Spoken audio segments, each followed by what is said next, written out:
नमस्कार दोस्तों, मैं हाजिर हूं झारखंड के प्रमुख समाचार पत्रों में छपी झारखंड समेत गढ़वा, पलामू और लातेहार की चुनिंदा बड़ी खबरों के साथ।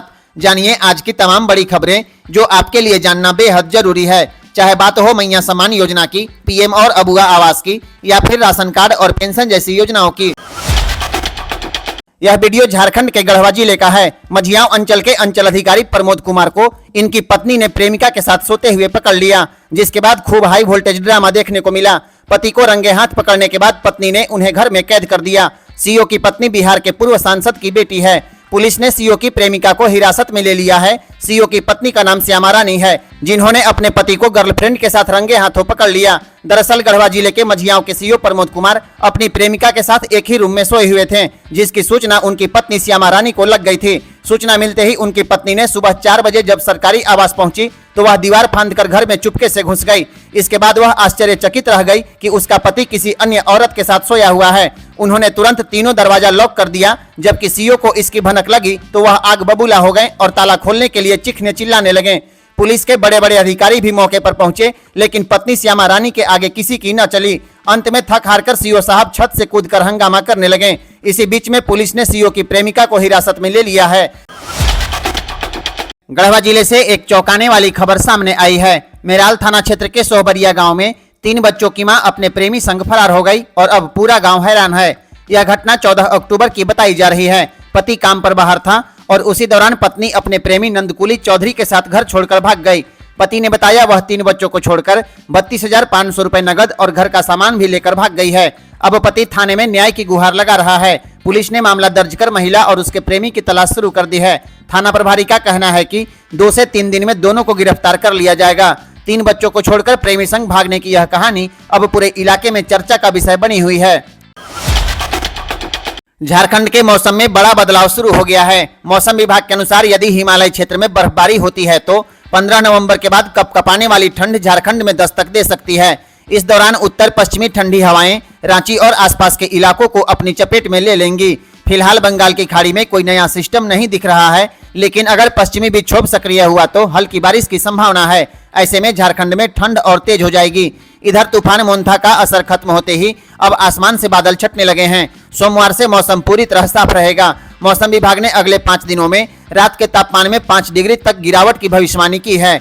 3 नवंबर से आसमान पूरी तरह साफ हो जाएगा। हालांकि सुबह में धुंध और शाम को कनकनी बनी रहेगी। मौसम विज्ञान केंद्र रांची के निदेशक अभिषेक आनंद ने बताया है कि अगले कुछ दिनों में तापमान में लगातार गिरावट दर्ज की जाएगी। 15 नवंबर के बाद न्यूनतम तापमान 10 डिग्री तक जा सकता है। झारखंड सरकार एक बार फिर युवाओं को बड़ी सौगात देने जा रही है। 29 नवंबर को मुख्यमंत्री हेमंत सोरेन राजधानी रांची में 10,000 अभ्यर्थियों को नियुक्ति पत्र सौंपेंगे। इनमें सबसे ज्यादा 9,000 सहायक आचार्य होंगे। इसके अलावा झारखंड सिविल सेवा परीक्षा में चयनित 342 अभ्यर्थी, दंत चिकित्सक और कई विभागों के चयनित उम्मीदवारों को भी नौकरी का तोहफा मिलेगा। शिक्षा विभाग के इंटरमीडिएट और स्नातक प्रशिक्षित सहायक आचार्य, गणित, विज्ञान, भाषा और सामाजिक विज्ञान के शिक्षक अब बच्चों को पढ़ाने स्कूल जाएंगे। राज्य सरकार ने 2 चरणों में पहले ही 1218 सहायक आचार्यों को नियुक्ति पत्र दे दिया है और अब यह तीसरा सबसे बड़ा वितरण समारोह होगा। मुख्यमंत्री हेमंत सोरेन के दूसरे कार्यकाल के 1 साल पूरा होने पर यह आयोजन ऐतिहासिक बनाने की तैयारी है। पहले यह कार्यक्रम 6 नवंबर को सरायकेला में होना था, लेकिन अब राजधानी में भव्य रूप से आयोजित किया जाएगा।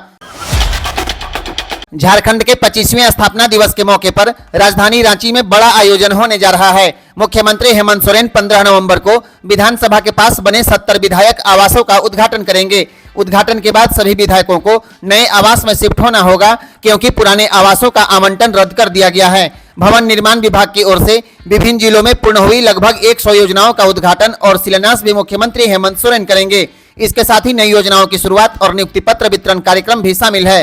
स्थापना दिवस का मुख्य समारोह रांची के मोरहाबादी फुटबॉल स्टेडियम में आयोजित होगा।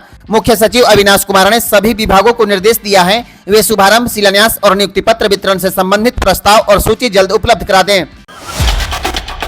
वीडियो को अंत तक जरूर देखें ताकि कोई जरूरी सूचना छूट न जाए। वीडियो अच्छा लगे तो लाइक, कमेंट और शेयर करें और चैनल को सब्सक्राइब जरूर करें। कमेंट बॉक्स में जरूर बताएं आप किस जिले से इस वीडियो को देख रहे हैं और वीडियो आपको कैसा लगा।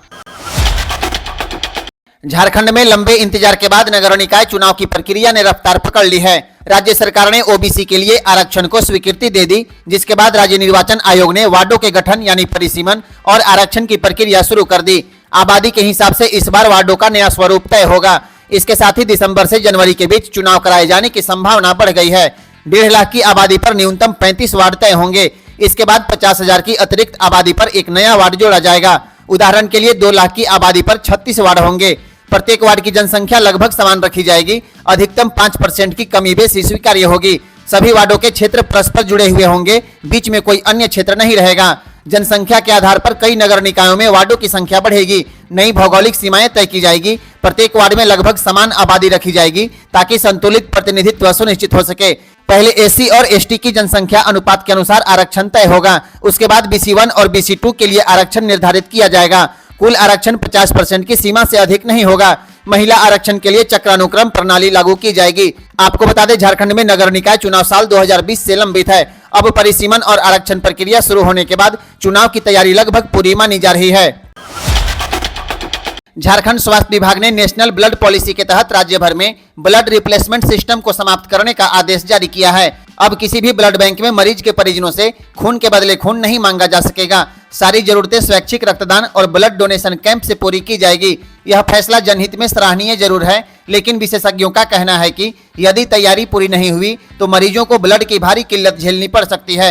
राज्य में हर साल लगभग 2.5 से 3 लाख यूनिट खून की आवश्यकता होती है। वर्तमान में सिर्फ 30 से 35% ब्लड ही स्वैच्छिक रक्तदान से इकट्ठा होता है। बाकी हिस्सा रिप्लेसमेंट डोनेशन से पूरा किया जाता है। अब जब यह प्रक्रिया बंद कर दी गई है तो हर साल करीब 2 लाख यूनिट ब्लड की कमी की आशंका है। आपको बता दें, रांची में 600 से अधिक थैलीसीमिया पीड़ित बच्चे हैं जिन्हें हर सप्ताह ब्लड ट्रांसफ्यूजन की जरूरत होती है। यानी इन बच्चों को महीने में करीब 2400 यूनिट ब्लड चाहिए। यदि ब्लड बैंक में स्टॉक घटा तो सबसे पहले थैलीसीमिया मरीज ही प्रभावित होंगे। पलामू जिले में एक बड़ा हादसा होते होते टल गया। शुक्रवार की देर रात करीब 2 बजे करकट्टा और ऊंटारी रोड रेलवे स्टेशन के बीच चेचरिया गांव के पास बने अंडरपास में एक कार पानी में डूब गई। गाड़ी में सवार एक ही परिवार के 5 लोगों ने किसी तरह कार का शीशा तोड़कर तैरकर अपनी जान बचाई। जानकारी के मुताबिक छतरपुर प्रखंड के डाली गांव निवासी विकास कुमार, रूपेश कुमार, आर्यन कुमार, यशमती देवी और प्रियंका देवी गढ़वा में एक रिश्तेदार के अंतिम संस्कार में शामिल होने जा रहे थे।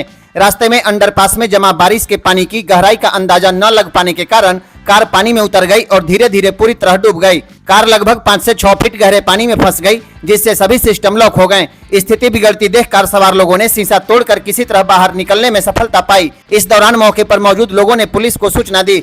सूचना के बाद ऊंटारी रोड पुलिस घटनास्थल पर पहुंची और सभी यात्रियों को सुरक्षित बाहर निकालने में मदद की।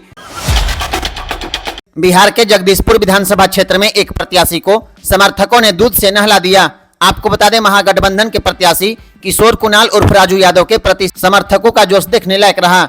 भोजपुर जिले के जगदीशपुर विधानसभा क्षेत्र के हरनही गांव में प्रचार के दौरान समर्थकों ने प्रत्याशी को दूध से नहला दिया है। वीडियो में साफ दिख रहा है, समर्थक बड़े उत्साह के साथ बाल्टी भर दूध लाकर प्रत्याशी के ऊपर डाल रहे हैं।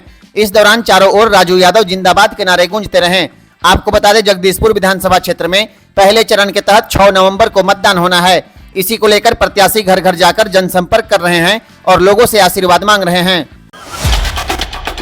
यह नजारा है झारखंड के महुआ डांड का, जहां एक जंगली हाथी पिछले 3 दिनों से लोगों के लिए सिरदर्द बन गया है। शनिवार को तो इस हाथी ने हद कर दी। बारेसाण थाना क्षेत्र में एक यात्री बस को पूरे 3 घंटे तक रोक लिया। ड्राइवर ने समझदारी दिखाते हुए यात्रियों को बस से उतार दिया, वरना बड़ा हादसा हो सकता था। थोड़ी देर बाद हाथी ने बस के पास पहुंचकर खिड़कियां तोड़ दी और अंदर रखा खाने पीने का सामान चट कर गया। यहां तक कि यात्रियों का छठ प्रसाद भी नहीं छोड़ा। करीब 3 घंटे तक हंगामे के बाद वन विभाग की टीम पहुंची और किसी तरह हाथी को खदेड़ा गया। तब जाकर लोगों ने राहत की सांस ली। पर सोचिए, अगर ड्राइवर सूझबूझ न दिखाता तो क्या होता। ऐसे ही झारखंड की अनोखी खबरों के लिए फॉलो कीजिए JPL न्यूज। आज के लिए बस इतना ही। फिर कल मिलेंगे गढ़वा, पलामू और लातेहार की तमाम बड़ी खबरें लेकर। धन्यवाद।